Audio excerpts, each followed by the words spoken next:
ರಾಜ್ಯದಲ್ಲಿ ಎಸ್ಐಆರ್ ಬೆನ್ನಲ್ಲೇ ನಕಲಿ ಪ್ರಮಾಣ ಪತ್ರ ದಂಧೆ. ರಾಜ್ಯದಲ್ಲಿ ನಕಲಿ ಪ್ರಮಾಣ ಪತ್ರ ದಂಧೆ ಜೋರಾಗಿ ನಡೀತಾ ಇದೆ. ರಾಜ್ಯದಲ್ಲಿ ಎಸ್ಐಆರ್ ಬೆನ್ನಲ್ಲೇ ನಕಲಿ ಪ್ರಮಾಣ ಪತ್ರ ದಂಧೆ ನಡೀತಾ ಇದೆ. ಈ ಒಂದು ಪ್ರಮಾಣ ಪತ್ರ ದಂಧೆ ಜೋರಾಗಿ ನಡೀತಾ ಇದೆ.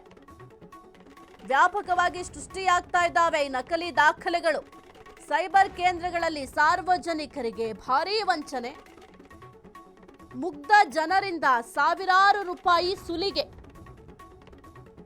ಎಸ್ಐಆರ್ ಪ್ರಕ್ರಿಯೆ ಆರಂಭ ಆಗ್ತಾ ಇದ್ದಂತೆ ತೀವ್ರಗೊಂಡ ಈ ಒಂದು ಅಕ್ರಮ ಜಾಲ, ನಕಲಿ ಜನನ ಮತ್ತು ವಾಸಸ್ಥಳ ದೃಢೀಕರಣ ಪತ್ರ ಸೃಷ್ಟಿ, ಅಕ್ರಮ ದಾಖಲೆಗಳನ್ನು ನೀಡ್ತಾ ಇರುವ ಸೈಬರ್ ಕೇಂದ್ರಗಳು, ಇನ್ನು ಸಲ್ಲಿಕೆಯಾಗುವ ಪ್ರತಿಯೊಂದು ದಾಖಲೆಗಳ ತಪಾಸಣೆ, ದಾಖಲೆಗಳನ್ನು ಕಟ್ಟುನಿಟ್ಟಾಗಿ ಪರಿಶೀಲನೆ ನಡೆಸಲಿರುವ ಅಧಿಕಾರಿಗಳು, ಪ್ರಮಾಣ ಪತ್ರಗಳಿಗಾಗಿ ಅಧಿಕೃತ ಪೋರ್ಟಲ್ ಬಳಕೆಗೆ ಸೂಚನೆ, ಸೇವಾ ಸಿಂಧು ಅಥವಾ ತಹಶೀಲ್ದಾರ್ ಕಚೇರಿ ಸಂಪರ್ಕಿಸಲು ಕರೆ. ರಾಜ್ಯದಲ್ಲಿ ಈಗ ಆಲ್ರೆಡಿ ಎಸ್ಐಆರ್ ಬೆನ್ನಲ್ಲೇ ಈಗ ನಕಲಿ ಪ್ರಮಾಣ ಪತ್ರ ದಂಧೆ ಕೂಡ ಜೋರಾಗಿ ನಡೀತಾ ಇದೆ. ಈ ಕುರಿತು ಹೆಚ್ಚಿನ ಮಾಹಿತಿ ನೀಡ್ತಾರೆ ನಮ್ಮ ಪ್ರತಿನಿಧಿ ರೋಹನ್. ಸದ್ಯಕ್ಕೆ ರಾಜ್ಯದಲ್ಲಿ ಒಂದು ಎಸ್ಐಆರ್ ಪ್ರಾರಂಭ ಆಗಿದೆ, ಇದರ ಬೆನ್ನಲ್ಲೇ ನಕಲಿ ಪ್ರಮಾಣ ಪತ್ರ ದಂಧೆ ಕೂಡ ಜೋರಾಗಿ ನಡೀತಾ ಇದೆ. ಏನೆಲ್ಲ ಅಪ್ಡೇಟ್ ಇದೆ ಒಂದು ವಿಚಾರಕ್ಕೆ ಸಂಬಂಧಪಟ್ಟಂತೆ ರೋಹನ್? ಸಾಹಿತ್ಯ, ರಾಜ್ಯದಲ್ಲಿ ಎಸ್ಐಆರ್ ಪ್ರಾಸೆಸ್ ಆರಂಭವಾಗ್ತಾ ಇದ್ದಂತೆ ನಕಲಿ ಅಂದ್ರೆ ಫೇಕ್ ದಾಖಲೆಗಳನ್ನ ಈಗ ದಂಧೆ ಮತ್ತಷ್ಟು ತಲೆದೂರಿದೆ ಅಂತಾನೆ ಹೇಳ್ಬೋದು. ಯಾಕಂದ್ರೆ ಆತಂಕಕಾರಿ ಮಾಹಿತಿ ಏನಂತಂದ್ರೆ ಜನರ ಪ್ರಮಾಣ ಪತ್ರ ಏನಿದೆ ಅದು ವಾಸಸ್ಥಳ ಮತ್ತು ದೃಢೀಕರಣ ಸೇರಿದಂತೆ ವಿವಿಧ ಒಂದು ಗೌರ್ಮೆಂಟ್ ಡಾಕ್ಯುಮೆಂಟ್ ಗಳನ್ನ ನಕಲಿಯಾಗಿ ಸೃಷ್ಟಿ ಮಾಡ್ತಿರ್ತಕ್ಕಂಥ ಸಾರ್ವಜನಿಕರು ಈಗ ಜಾಲ ರಾಜ್ಯದಲ್ಲಿ ಹಲವು ಭಾಗಗಳೇ ಕೂಡ ಈಗಾಗಲೇ ಸಕ್ರಿಯವಾಗಿದೆ ಅಂತ ಹೇಳ್ಬೋದು. ಈ ಬೆಳವಣಿಗೆಗಳ ಅಧಿಕಾರಿಗಳ ಆತಂಕಕ್ಕೂ ಕೂಡ ಈಗಾಗಲೇ ಕಾರಣವಾಗಿದೆ.